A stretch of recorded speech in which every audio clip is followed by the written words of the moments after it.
नमस्कार जय जगन्नाथ आम ए कंचा मछरे बाटी बसा प्रस्तुत करवा आपण अपेक्षा करूँ। कंचा आलू बिलाती पियाज लुण टिके हलदी गुंड जीरा पाउडर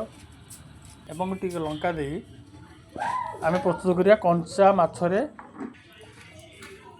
बाटी बसा सोरिष टिके पड़ला कंचा माछ पड़ला हलदी गुड़ा होगी आप प्रस्तुत करिया सोरिष तेल पड़ला एवं ता देहरे अल्प टिके पानी मिसई बाटी रे बसईदेवा तापर देखु ठीक 10-15 मिनट पर सुझे बाटी बसा खाइबा माछ भजा बाटी बसा पियाज खाइबा डाल फ्राए जगन्नाथ रोज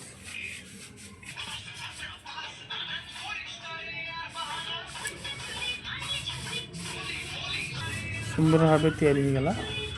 खाया बाटी बसा डाल फ्राए माछ